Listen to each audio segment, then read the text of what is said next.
Hear me now, sorry. Good evening, Riga photography enthusiasts. Welcome to the Polish Paradise, an informal partnership of 3 photography festivals in Poland. Photo Festival in Łódź, Kraków Photomonth, and TIFF Festival from Wrocław. 3 main photo events in Poland have joined forces, knowledge, and skills to win grants and promote Polish photography abroad, what you are witnessing right now. Today, I'm going to introduce you to the Polish photographers chosen by curators, who are Franciszek Amer, representing Photo Festival in Łódź, Joanna Gorlach from Kraków Photomonth, and Paulina Anna Galanciak of TIFF Festival from Wrocław. And my name is Aga Szuścik. The unique partnership's mission is to highlight art projects and artists themselves, yet to shoot to international stardom. This year, Polish Paradise is dedicated to 6 female photographers: Lena Dobrowolska, Antonina Gugala, Agnieszka Rayss, Dominika Sadowska, Agnieszka Sejud, and Karolina Wojtas. I have the honor to conduct today's meeting with them. Dear viewers, feel free to ask questions during the meeting. I will pass them to the artist and ask them to the artist at the end of the talk. Good evening, ladies. I would like to start with you, Lena. Lena Dobrowolska. For 8 years now, you and Theo have been creating socially involved projects concerned with climate change and Anthropocene, exposing issues such as slow violence, extractive practices, ecocide, and displacement. Ecologic has taken over your whole artwork, and I'm sure you can hardly imagine taking pictures of something else. Why is it so important to you? Please tell us about the genesis of giving your whole artwork to this topic. Okay, first of all, can everyone hear me? Yeah. Okay, so if you don't mind, I'm gonna switch to my presentation and we'll kind of talk over my slides, and I will turn off my video because it's just easier for me to manage the whole technicality, if you don't mind, okay? So,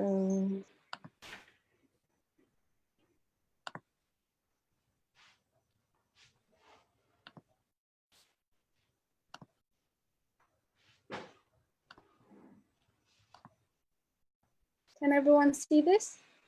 Yep. Brilliant.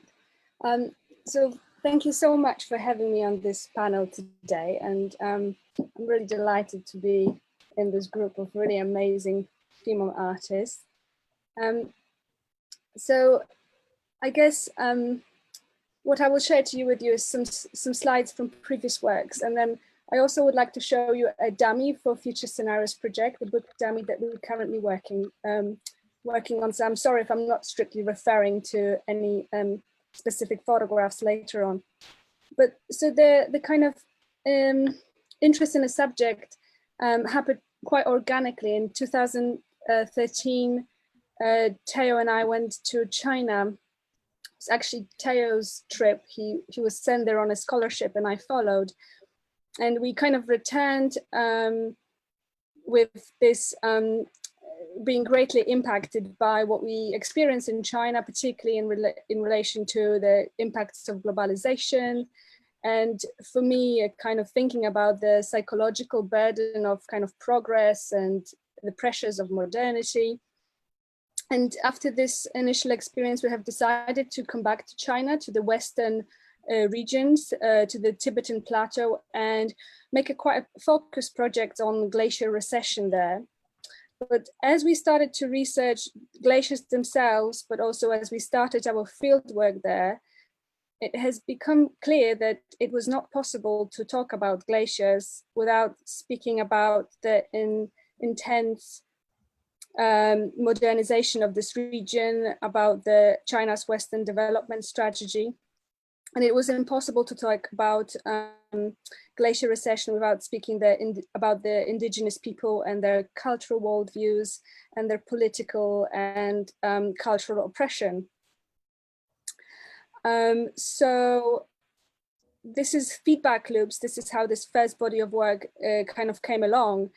And we really, in this project, kind of laid down the foundations for our method, which really is characterized by this kind of connective systemic view of environmental issues.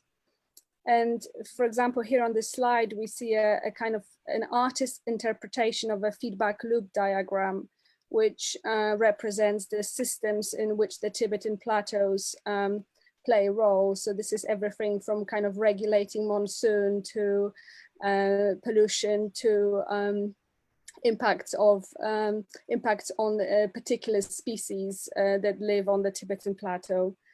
And you mentioned ecology in your question, and this is really interesting because I've never felt like we were making work about ecology or kind of a type of ecological type of work. Climate change was always a kind of reality for me and a type of a paradigm to explore. But what we feel that we engage in is an approach of political ecology, which studies relationships between political, economic, and social factors with environmental issues and phenomena. And it differs from traditional ecological studies, which tend to present environment in a very apolitical way. For us, climate change was never an environmental issue, but in fact, an issue of justice. And in 2016, we were selected for a year-long research residency called Culture and Climate Change, which facilitated collaborations between artists and scientists. And it tested the concept of artist as a climate change researcher. And during this residency, we were really challenged to become climate change researchers and to produce knowledge which would be considered on the same level as knowledge produced by scientists, but through artistic practices and artistic methods. And this is how kind of the last 4 years turned into Future Scenarios project, which is really very much a result of this process. While you were talking, you mentioned several groups of men. I feel that the man himself, herself in the Future Scenarios project is not clearly good or bad, being as well as the executioner, as the victim at the same time. Am I right? I mean, how do Future Scenarios describe human? Yes, I think the idea of human and of humanity were really like the core or the starting point for the project. And it kind of came along from the critique of the Anthropocene thesis. So the Anthropocene is the host name for the new geological epoch, where human activity has become equal to geological force by dominating all ecosystems and creating climate change. But what it in turn implies by using the word Greek anthropos is that each human is equally responsible for climate change, where in fact we know that those who are, who have contributed the least to climate change will experience the worst impacts. I think it also wrongly seems to put the blame on some sort of abstract concept of universal humanity, rather than assigning climate change to corporate state extractive practices. So it was really about asking the question for us, who is the anthropos of the Anthropocene? And in the film, so Future Scenarios consists of a 3-channel film installation, as well as a body of photographs. And in the film, we kind of do this questioning through embodying the camera. And in some situations, the camera is a kind of complicit, a cool and distant observer that plays the role of someone who is responsible, both responsible for climate change and responsible for the mitigation of climate change. But the camera is there to also to disrupt and also is present there to learn from those who are most vulnerable and yet most resilient. It kind of draws attention to itself, so you can see the interaction and people responding to the camera. And that was kind of used to show that how the camera ultimately others other people, how it reveals power relationship, how it inspires performances, and how its presence leads to the generation of further narratives. At times, the camera is welcomed at the scene, and at times it is regarded as intruder. At some moments, it even appears to be vulnerable. In terms of the photographs, let me just skip to the first chapter. In the photographs, it is very clear who is the vulnerable and who is the responsible. But at the same time, it was important for us to show those who are vulnerable as those who are in fact leading. We wanted to reject the fatalistic narrative about vulnerability that compounds victimhood and the type of shallow tragedy prejudice that documentary representation often produces. We wanted to go beyond the portrayal of survival to the portrayal of so-called survivance, to quote a scholar, Gerard Wisner, for whom survival is a form of continuous and active resistance. Whether we were able to do it through the image itself, that is another question. Let me ask another then. Let's talk about a mission now. My mission as an artist is to carry out the mission. I mean, I feel that the artist's mission is very strong in me, for example, but I know this is not very common. But I believe that a mission in the hands of an artist has a unique power. And it is able to put the limits of authenticity much further than other areas of social activity. Jero said that an artist cannot save the world, but he can change the world. Based on your artwork, how can an artist change the world? What special power do we artists have? So I have quite an interesting story to answer this question. In December last year at the UNFCCC Climate Change Conference, the COP25 in Madrid, we were presenting our work as a small intervention during an official side event, which were part of climate negotiations. And during our speech there, we said that art can't change the world, that policy can, but that art contributes to the shifting of paradigms and that it can change perceptions around certain issues. To which a director of International Organization on Migration, Dina Ionescu, replied or challenged us, saying, absolutely not, art can change the world. And that was quite a sobering statement, as you know, it was quite a powerful policymaker who said that we as artists have far more responsibility and agency that we actually realize. And I think the artist's special powers is our ability to exploit gaps in knowledge. We often create representations to fill in those gaps in knowledge even before they are identified or named. We're also free to sometimes misinterpret in order to provoke. We have a mandate and the ability to imagine alternative future scenarios. And in some way we're free to some extent from constraints of peer review or the constraints of our formal positions or, you know, a kind of jobs or structural limitations that would mean that we would have to kind of limit our expression because of social reasons. It's hard to count cultural events that showed future scenarios. You've surely heard dozens of opinions, questions, comments about this artwork. Which of them was the most relevant or revealing for you? Did any of them change the way you look at your artwork or the topics you tackle?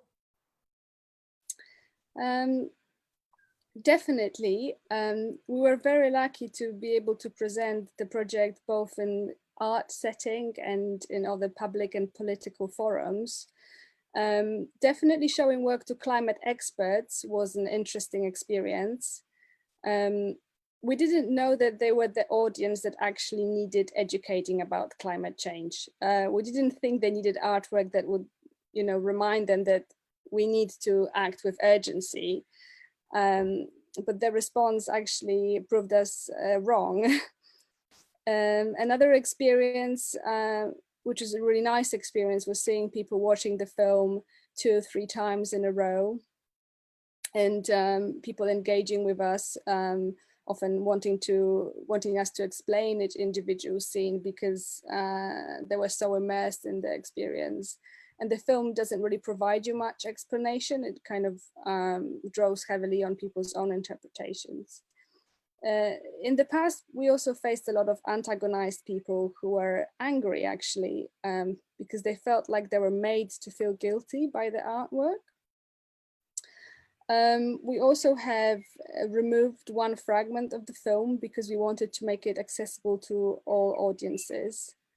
And ultimately, the variety of experience that we have with showing of this work, which it's not a very pleasant process at times. It was a process really of shedding of artistic ego and kind of challenging the validity of exclusivity of art establishment. And as more and more we see our work as something that's performing public purpose. And this feeling is even more reinforced by kind of future projects that we're looking at doing, which we continue in collaboration with a group of policymakers and climate negotiators and scientists and communities, particularly in relation to the issue of loss and damage. Thank you so much, Lena, and please stay with us. Of course, yes. Let me introduce Antonina Gugala. Hi. Hi, and ask you the first question right away. In histories, you set ancient Greek objects marked by museums and a tower of bricks or a plastic chair side by side. How do these two groups influence each other? Are we dealing with adding some values to each other or taking it away or something else? Hi, everyone, and thank you for having me. So I think I'm going to follow Lena in her steps, and I'm going to turn my camera off and share my screen with you, okay? So let me just stop the video and let's see. All right, can everyone see this? Yeah, we've got it. Yeah. All right. Okay, yes, so that's a great question. So to recap, what I was trying to do in histories was actually to explore the affinities between museum objects belonging to the collection of the National Museum in Warsaw, which you can see in this first picture, and everyday objects which I found on the streets and backyards of different villages and cities around Greece throughout 2017.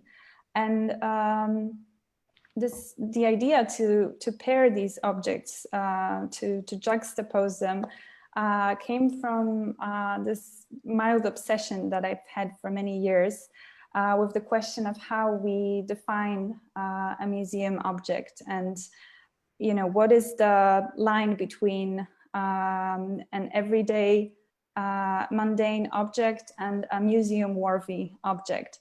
And this question has always been interesting for me, but once I started working on this particular project, once I traveled to Greece in the beginning of 2017, I realized that the crisis, the crisis that was already into its, I think, 10th year, had really affected the way people were perceiving material culture that surrounded them. So the different objects that they were dealing with in their daily lives. And it felt to me that at this moment of stagnation, of being stuck between the emergence of this crisis and some kind of change that was supposed to come and was being postponed, a little bit like what we're experiencing right now with COVID-19. I think that these questions of, what's temporary and what's permanent were really the value of things and how we perceive them was really starting to change. So I think that by documenting these objects, I don't really think that I was trying to add or, subtract value from them. I was more, my aim was to actually show the surroundings that they were already functioning in, and to try to think about, how we perceive these objects in a time of crisis. And I think that as, once again, I'm thinking about present day, our present day crisis, I feel that at a time of crisis, the beauty and the form of objects kind of supersedes to function and durability, and those qualities of objects become much more important. So, so that was more or less the idea behind this. And maybe I'll try to show you a few more images from this first part. And yeah.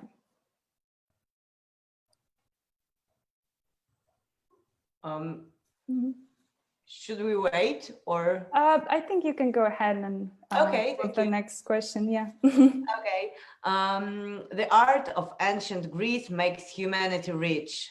We have heard it for many times at school, etc. So looking at your histories, do you feel ironic about this sentence? Please tell us about the parallel between the global financial crisis and your project, because this is the thing I am heading for.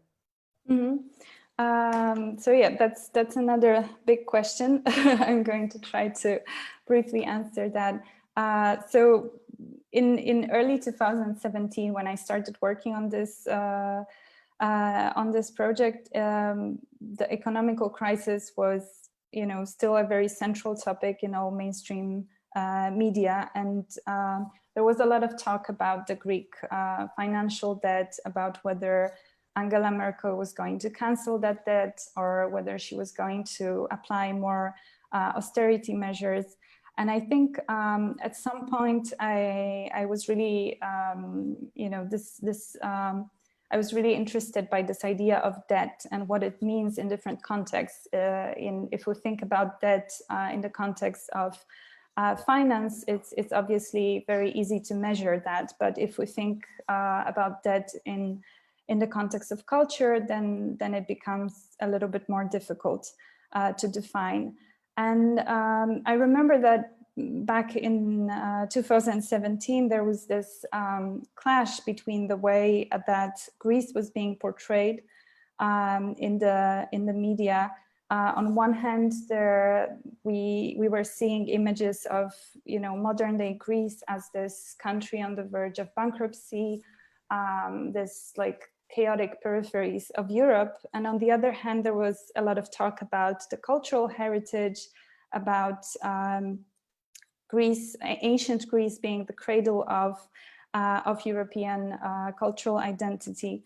And obviously there were more, some of the more critical thinkers were there to remind us that Greece was not only the place, the birthplace of democracy, which is still considered a positive a positive concept, but also of colonialism. So there was a lot of talk about how our identity, the European identity, had its flaws from the very beginning. But I think that this clash between these two ideas and how the Greek identity was stuck between its historical image and its modern day portrayal was very interesting and inspiring for me. And in some way, by documenting museum objects belonging to the National Museum in Warsaw, I was trying to draw attention to this cultural debt, to this problem of the cultural debt, and how we are not really addressing that problem, and this has never been discussed, efficiently discussed in Europe. So that's why I photographed the museum objects, displaying their tags and numbers, so that you could see from the first time you look at these images, you can see that these objects have probably belonged to more than one collection before they arrived at the museum. And I also put a lot of work into documenting their trajectories from the moment of their discovery until the moment when they became part of the collection of the National Museum in Warsaw. We're still looking Mm-hmm. at this photograph, and museum photography seems cold and documentary to the bone. Here we can see a white or even or bright gray background, rubber gloves, tiny numbers. However, this type of photography keeps you inspired. It shapes history. It forms thinking, even maybe. Does it? Yeah, I think totally. As I said, I have a mild obsession with museum objects and with museum photography as well. I think that the conventions of museum photography are really fascinating, and you can find out a lot about not only the objects that are being photographed, but also about the official narratives that the museums want to proliferate. And I had prepared a quote for you, a very short quote by Andrew Malraux from his famous essay, Museum Without Walls, from 1953. And he said that for the last 100 years, art history has been the history of that which can be photographed. It's a very famous quote, so most of you must have heard it at some point probably, but for me, it's very accurate still, and I feel that museum photography is really crucial to art history and to the way that we perceive art. And in terms of conventions of museum photography, let me just jump a few slides ahead. I'm always interested in what's happening, you know, in the what's happening around the scene that is being presented to us by the museums. So, for example, this is an image that I shot during my photography session at the National Museum in Warsaw. And as you can see, there's many interesting things going on around the object itself, which are usually not visible, not on display. And when you look at Tola, can you check out the share screen, because I think that all the viewers still see the one image only. Oh, which image? Yeah, the first one actually. Oh no. Oh no. Okay. Let me do it again. Okay. Let's see. Okay. Now it's good. Okay. Oh no. Please so you continue. haven't seen any of these? Okay. All right. So anyway, this was the image that I was referring to just now. So this is the improvised photography studio at the National Museum in Warsaw. And I just wanted to say that I'm always interested in what's going on around the object, just as much as I am interested in the object itself. And in terms of what I'm going to present also during the pop-up show, which we are in the middle of preparing right now for the Polish Paradise in September, I have been looking at different, at found footage, at museum postcards, and I find it very interesting to compare the different types of backdrops that have been used in these postcards. So I have been cutting out the objects in order to draw the viewer's attention to what's going on in the backdrop. And I think that this, in general, can tell us a lot about all the things that the museums want for us to see and the things that they don't want for us to see in these images. And just one last element of that is that I also have been looking at the so-called amateur photography for inspiration in terms of how these museum photography conventions could be changed. I think that I'm trying to experiment and see if these kinds of things that would have been considered mistakes by professional photographers can actually bring more information and make museum photography a little bit more inclusive than it was in the past. Mm-hmm. As you may have noticed, the last question is a bit odd always. And did you ever think about putting an inventory number on your pile of bricks or the stone that is hanging the rock and take it to the museum? I'm thinking about Duchamp's urinal too, of course, but most of all about your attitude to the objects you picture, which you already have described very well, but did you ever had such a thought? Yeah, that's a very, I knew that you were going to ask that question, so I prepared the image for us to see. Thank you. Yeah. So I think that it's very interesting because for me, photography and collecting or bringing objects to a museum actually are very similar acts in a way, because in some way what we're doing is by photographing, by documenting something, we are already transforming that thing. And the stack of bricks that I was hoping that you saw in the beginning, it actually becomes an image of the stack of bricks. So it maybe my actions don't affect the physical presence of those objects in that space, but in some way I am appropriating their image, and I can reproduce this image, take it to different places, show it in different contexts. And I think that that's what collecting is all about. But at the same time, since you mentioned Duchamp, I think that I think we're all indebted to Marcel Duchamp and his work. I think he was a very courageous and brave artist.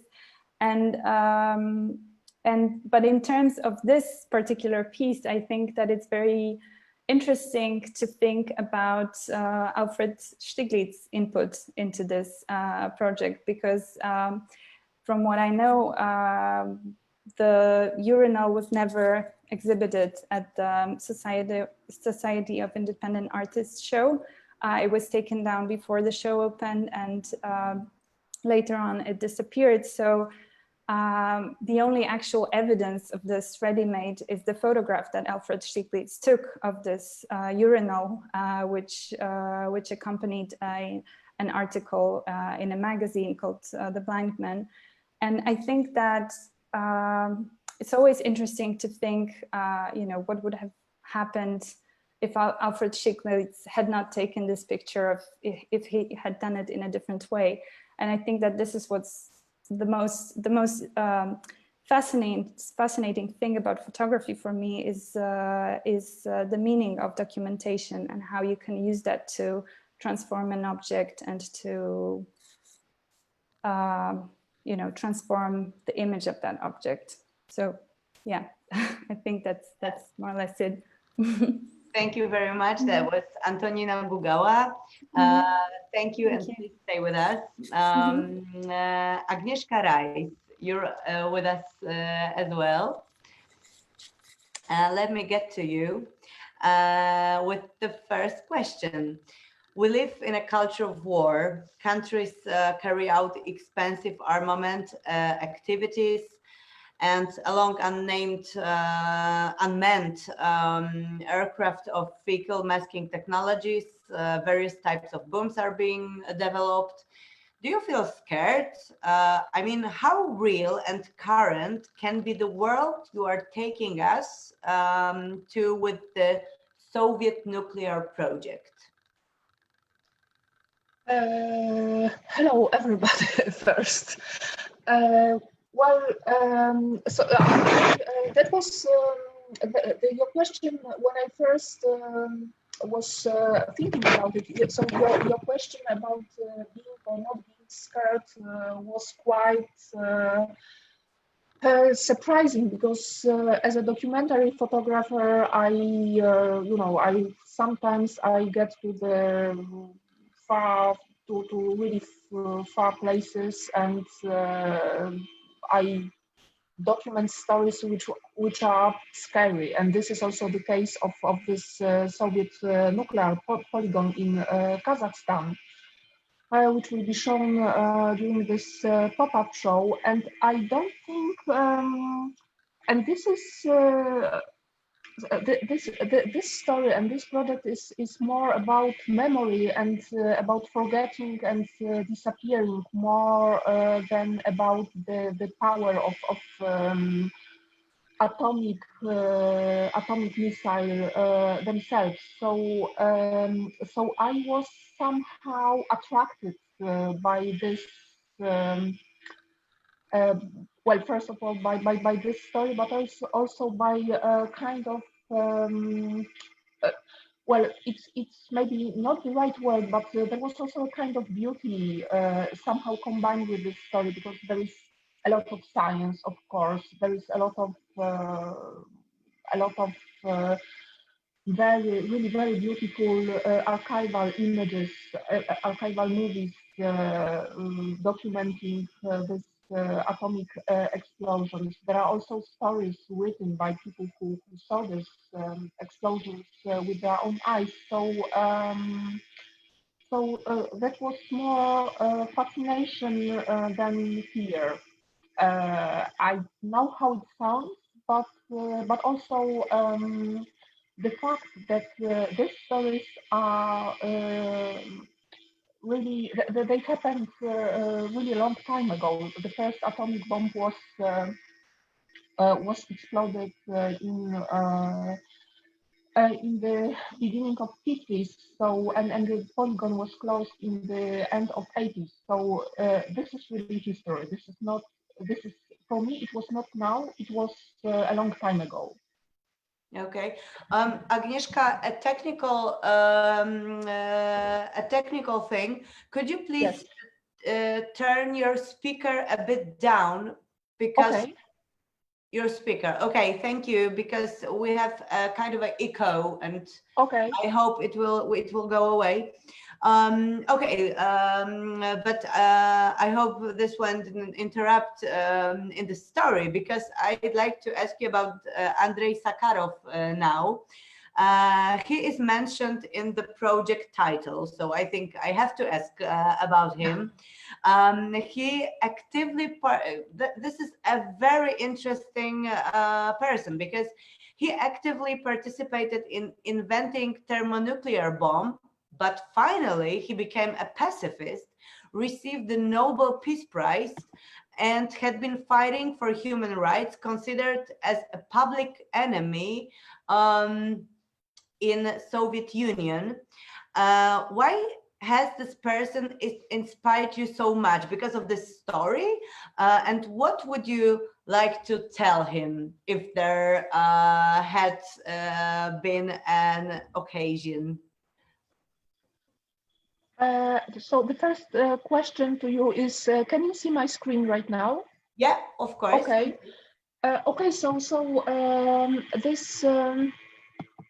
this piece of a newspaper, of an old newspaper, is my inspiration. When I was in Semipalatinsk in Kazakhstan, I met a retired English teacher, and we were just talking about the polygon, the life before the polygon was closed and after the polygon was closed, and she told me about this interview somebody gave to her, and as you can see, there are a lot of notes here. So she was also studying English with this piece of paper, and and of course I knew the name of Andrei Sakharov before, and I realized he might be an important person in this story, and yes, he was.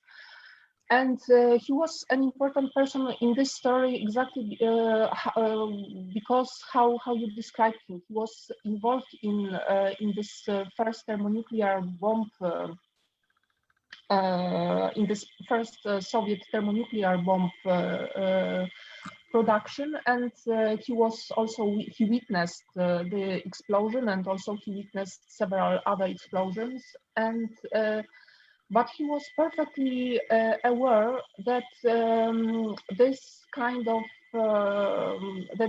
arm is really is a great danger, and so he believed in the power of the Soviet Union and in the fact that the Soviet Union has to defend itself. So he, when he was involved in this program, he believed he was doing great things, but then in the 60s, he realized that the reality was not so bright, and then he decided to quit the program. And he described all this in the memoirs I read when I came back to Poland. And this is how I realized that this personage was a perfect figure to describe also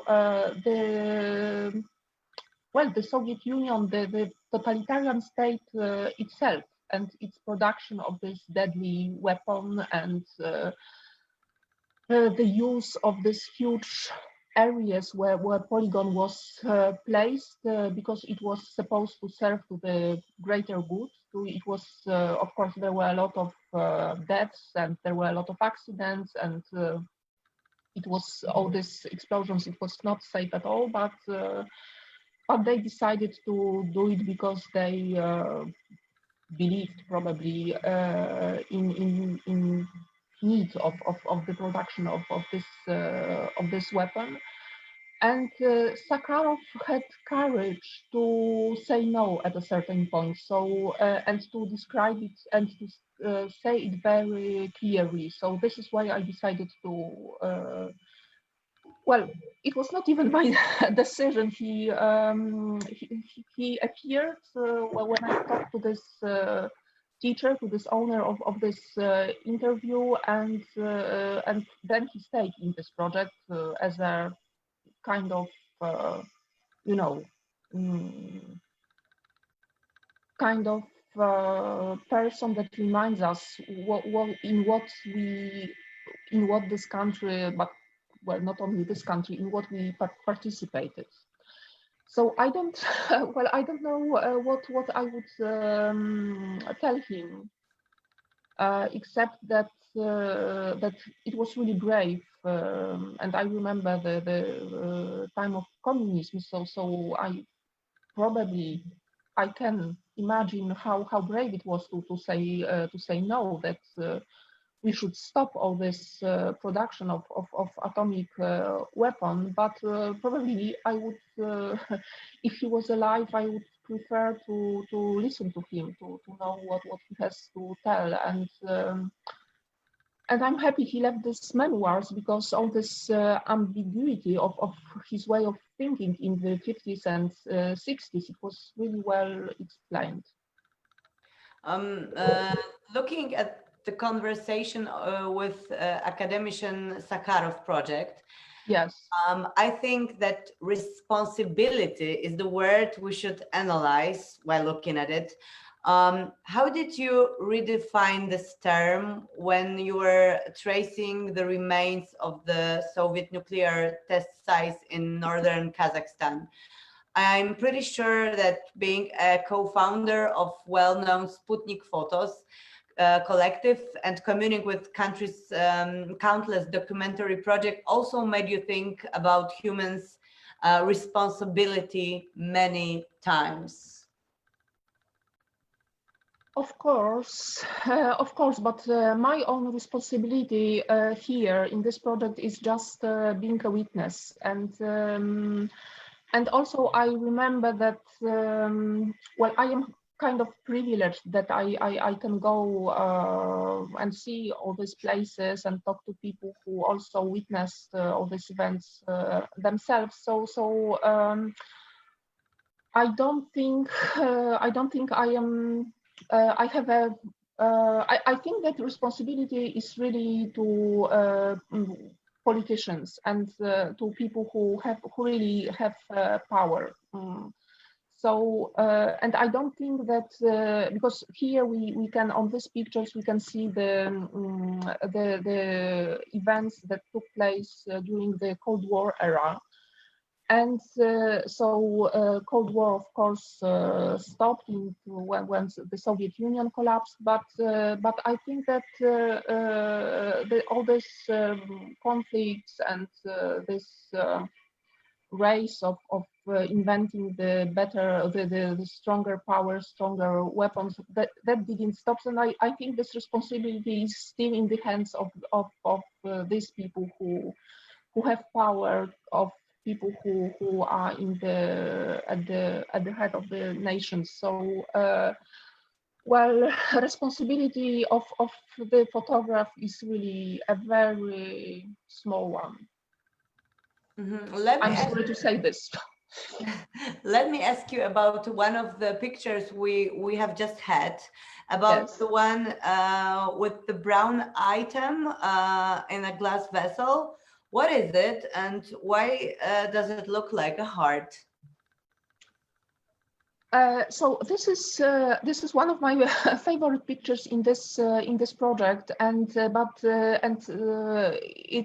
this is so because this item reminds a heart, but of course it's not a heart. It's stomach of a dog with hematoma. So well, to cut long story short, it's a stomach of a sick dog which died after the explosion.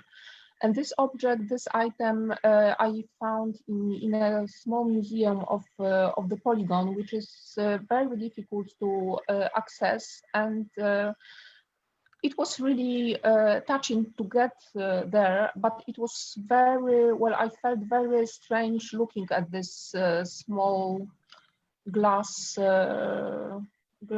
object with formalin and with this brown heart, because this is like a metaphor of all this, what happened there, of all this explosions of this nuclear power and all these people, of these humans and animals that suffered because of these explosions, and well, they were part of the experiment, right? So so I think this is one of the clue photograph for this project. Wow, I have read the metaphor well, but I would never think of a stomach. This photo looks totally different for me now. Agnieszka, thank you for your answers. Please stay with us. And I would like to move on to Dominika. Hi. Hi. Oh, we can hear you. Perfect. Dominika, let me tell you that One of my favorite types of social observation as an art teacher is comparing my students' personalities to their artwork. They may be compatible, even identical, but they also may be totally different, revealing the most unexpected sides of someone's nature. Your art focuses on unlimited, absolute darkness. Let me call it like this, approaching it via disappearance and boundaries of representation. I can see nothing and nowhere, of course, both spelled with a capital N, and a minimalist indefiniteness out of a big black hole. Are you as dark as your projects, as black, the lady, surface, or birthmark? That's a funny question. I don't think so, but I can explain this because darkness and blackness inspired me for a long time as a source of kind of creative energy, of potential, of imaginary images it brings. So I did not perceive it from a negative perspective. But I can show you some works. I think everybody have its own shadow, and it's more or less hidden in us. But I think my black doppelganger goes through my works. So I can show you some examples. I will share screen. If you, sorry.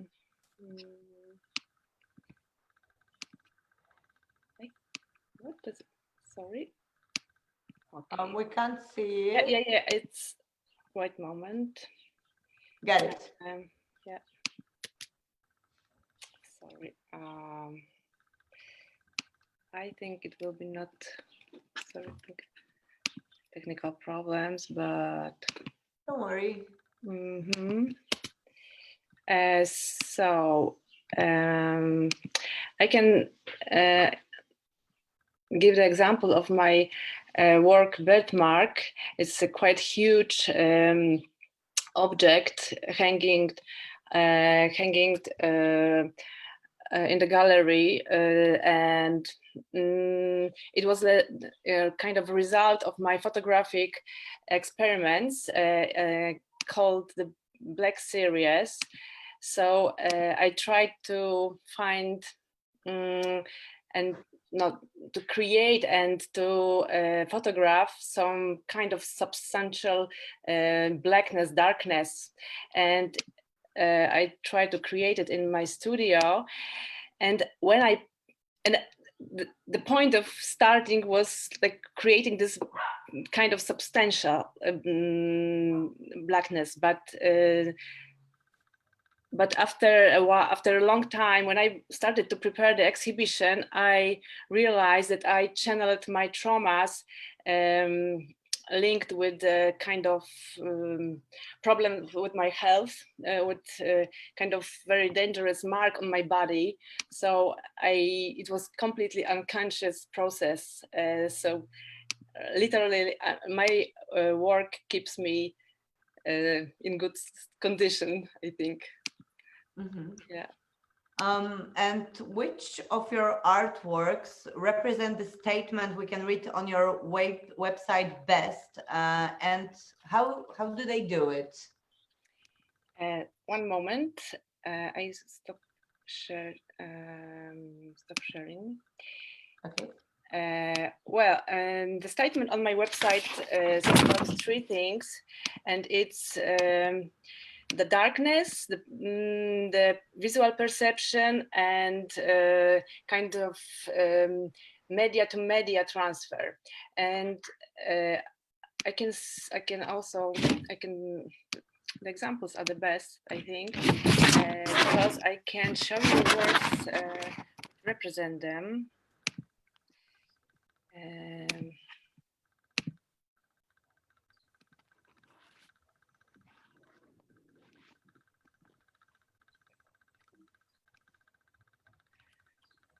Again, the same.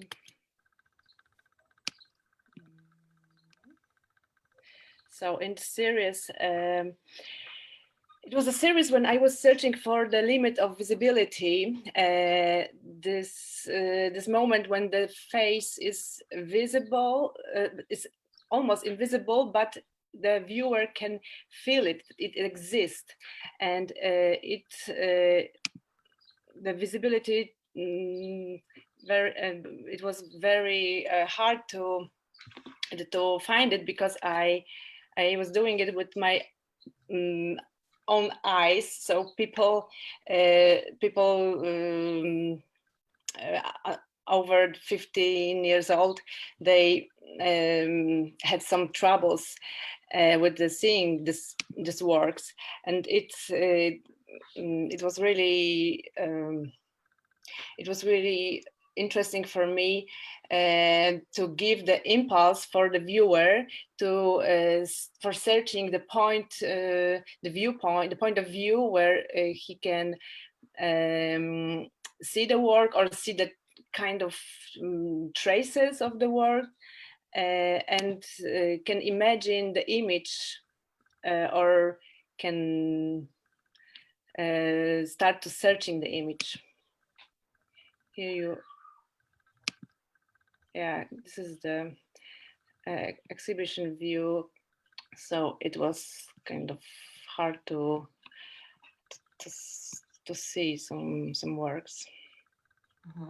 And these works are totally dark, but when I look at your other projects, most of them even, I would say, visually, you seem to love putting a single bright, often luminescent element to a totally black art object. Can you please help me with interpreting such intervention?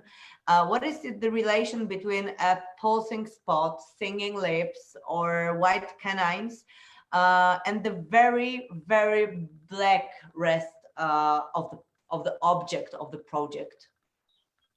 Yes. So as I said, the blackness is for me the space which potentially anything can emerge, and because I document object and things I created, I just put it into this blackness. So I often place them centrally in my frame, and that's maybe the reason it looks like this.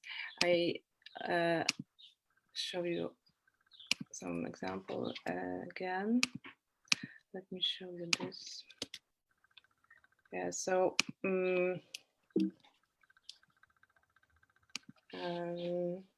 of course there is also the problem of the relationships between light and shadow, and for example, in this work, it was an object with animation.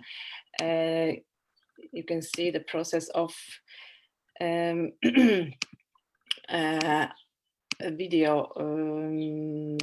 Maybe better to show it, but it's kind of the process of dealing with this white spotlight, and the relation is not so obvious here, but the light reborn and it goes again and again. So it's like one cannot exist without the other, and that's also interests me. If I can show you one video, Agnieszka, can I? Yeah, of course. This is can you see this Vimeo website? We are still in your folder. Okay, I just need to make it again. Yeah, so in this installation, I also try to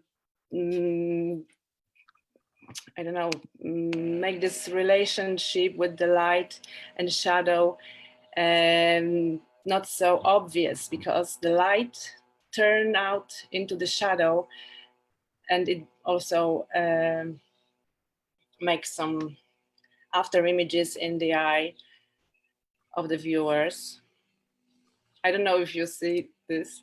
because my works are very difficult for documenting, for make some documentation, and it's really hard to show it like this. I hope all the photography enthusiasts have good monitors and they have seen it. And Sorry. don't worry. My last question is about art in general, I think, but of course, in your opinion and in your hands, when somebody who's not very into art criticizes the incomprehensibility of contemporary art,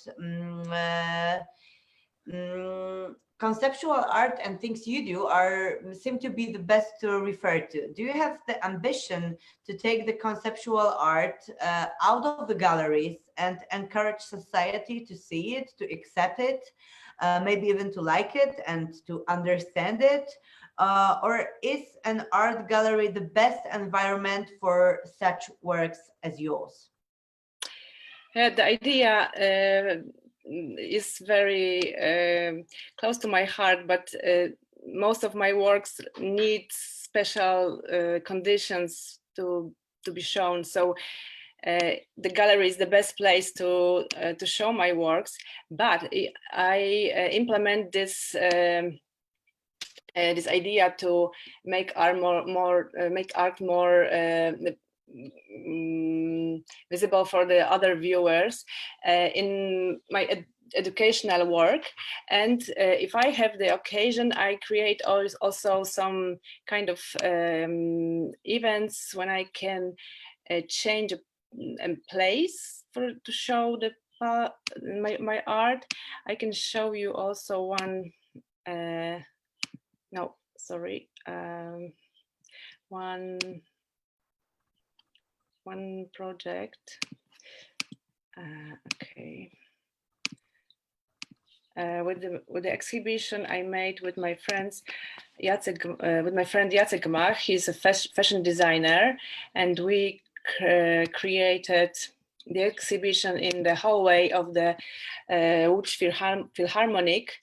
And Jacek deals with the problems of big amount of waste in the production of clothes, and we construct kind of phantoms and photograph it. And we did also the installation in on the floor, the site-specific installation on the floor of the hallway. And yeah, it was really close to the people, and it brings a very great interest on the part of the public. So we can see, yeah, the interactions was really great. And so the exhibition was there during 3 months, and yeah, it was like people really amuse it, and they can see how huge amount of this waste we produce. Yeah. Thank you I very much. cooperate with a musician, and we do some performances. I do some moving images. He's doing music, and we also try to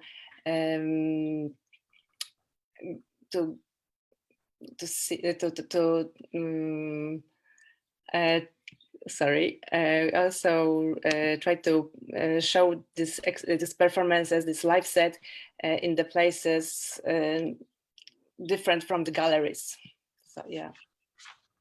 Dominika, thank you so much, and please stay with us because, dear viewers, remember too that you can ask some questions to our artists, and I will pass the questions to them at the end of our meeting.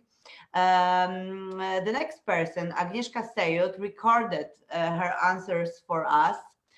So let me ask her my questions now, and keep your fingers crossed for me to share the screen properly. Agnieszka, are the attempts to define your art, name it and surround it with some borders, allowing for classification, annoying you? Do you get pissed off when someone tries to pin you a label? I mean, I haven't heard anyone earnestly try to do it, but I can't resist to ask you this question as you explore topics of identity and personal freedom so much. Okay, let me share the screen and let me introduce Agnieszka Sejud. Descriptions and words are essential for telling stories about the world, so getting annoyed about every label you get is pointless. I am always happy as an emerging artist when somebody think or talk or write about my work, because it means that my art resonates with the recipient. And that influence is for me the point of publishing your work. But I really don't like stereotypes and discrimination. Those labels I can't stand. Your hoax project pictures Polish paradise rather as Polish hell.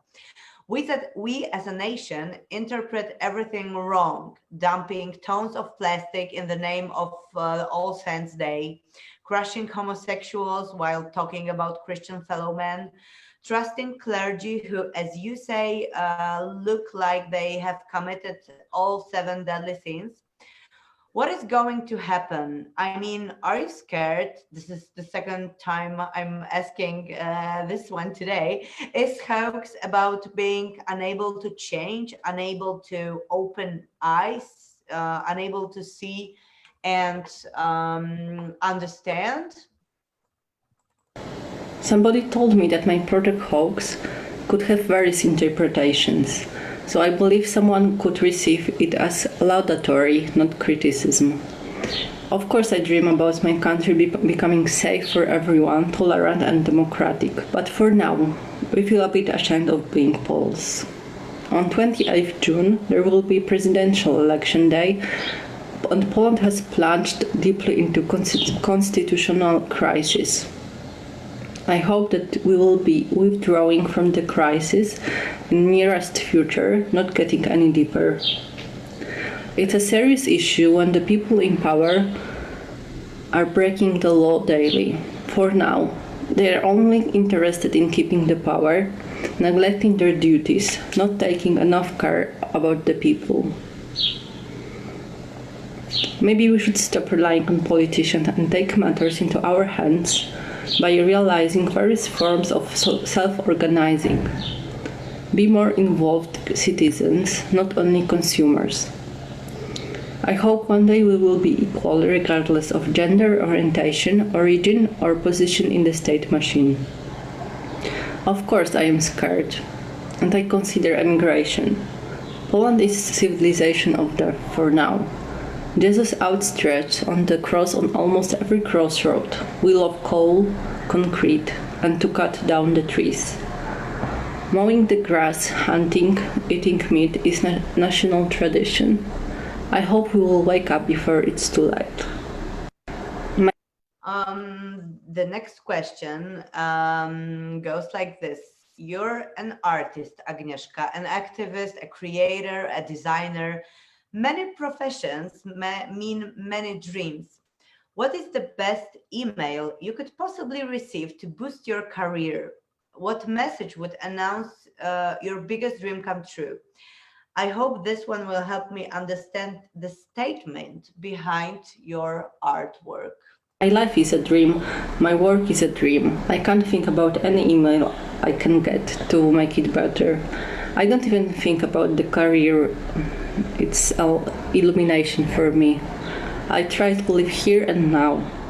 These days are uncertain, and the only thing we have is present moment. It's a miracle to be alive. I prefer my simple good life instead of dream life I would never get.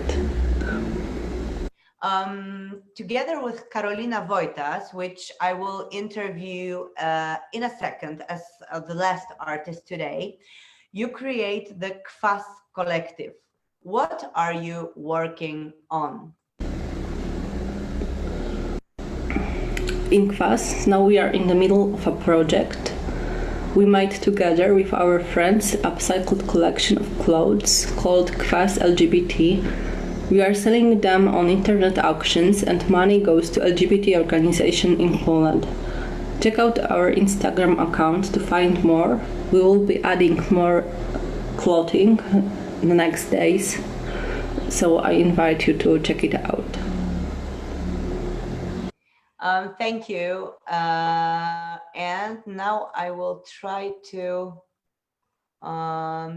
go back to you. Oh, okay. Okay, here I am, but for a second only, because Karolina Wojtas, our last artist,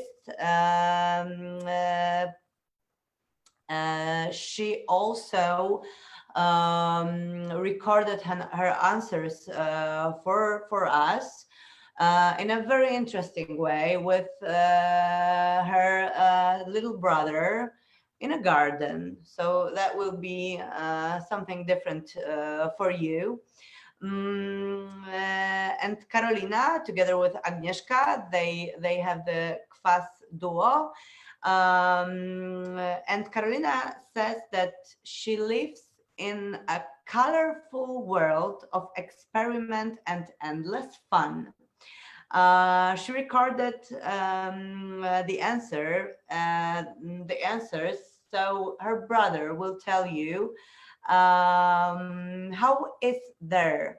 I mean, how is there inside the colorful world of experiment and endless fun. Let me share the screen for you again. This one, okay, and this one, and this is Agnieszka, but I am going to switch to Karolina now. I mean her brother. It's quite nice. I have a lot of glitter. I hope someday I will have my own glitter factory. I have younger brother and usually I'm more dumber than him. I play in the taking photo. It's just fun. I'm turned to not be serious. Oh God, I love it.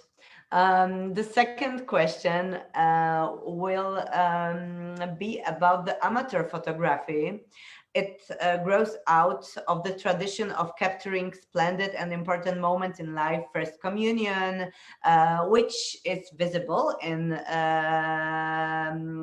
Karolina's art, having fun with siblings, a fun trip, or even getting paid. This is an important thing that Karolina captures as well.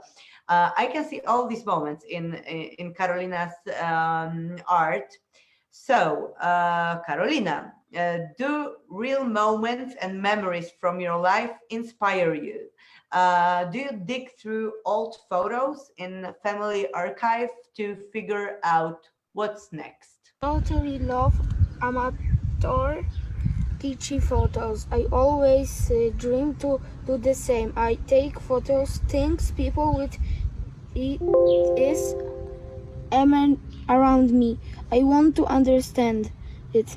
I don't like telling forgy story. I prepare things from my neighborhood. Life will show me what will be next. And about the neighborhood, finally, Karolina, you own a museum in your small hometown Pełkinie. Please tell us about it. I'm especially curious about your neighbors meeting your art.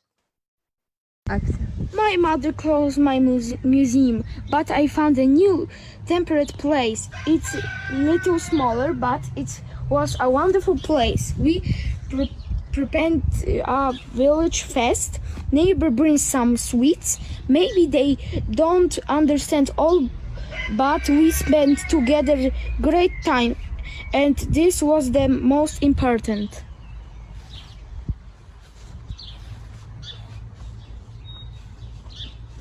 Goodbye.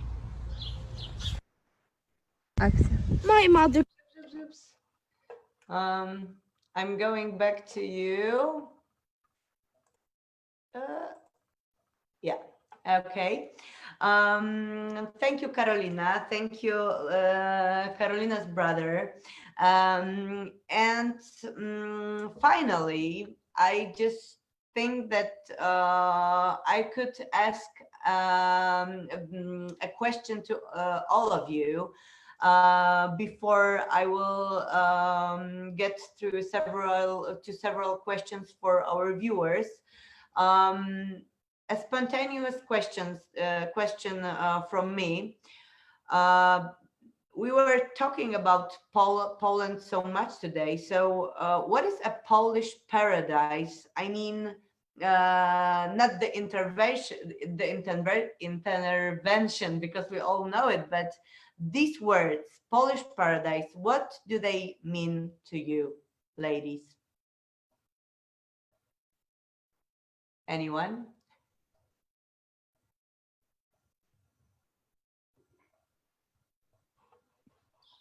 I can say that for me it's like wonderful people and their energy. For me it's like Polish paradise. I love people here. Does anyone want to add anything?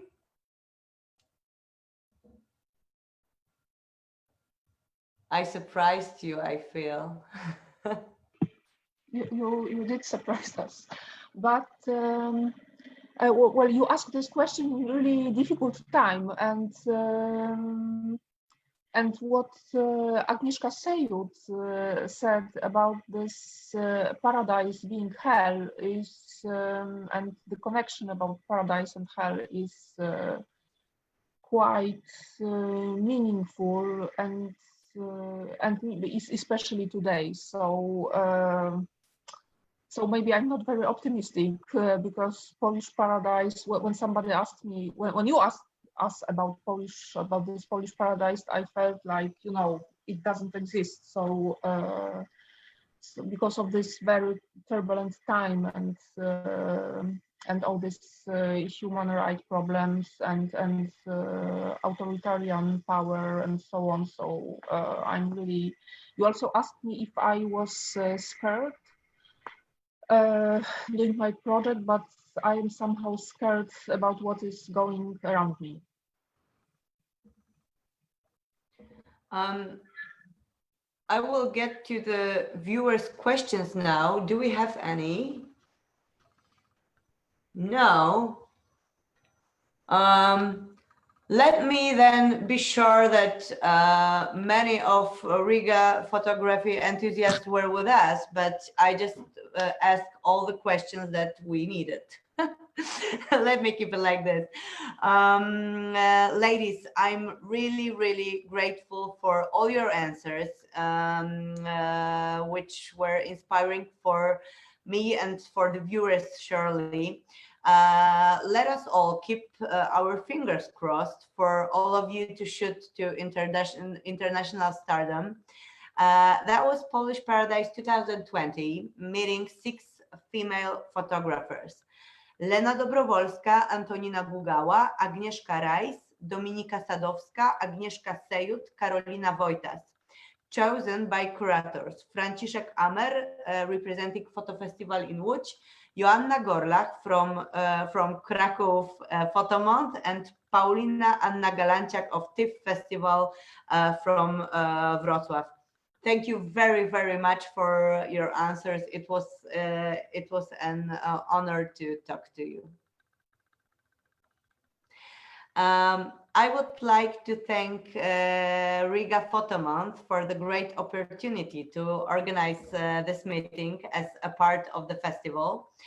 Let me invite all of you to participate in our next step, Hands-on Polish Photo Books, which will be held on the 18th of June at 6 p.m. At the same time and at 7 p.m. It depends on the country you're in now.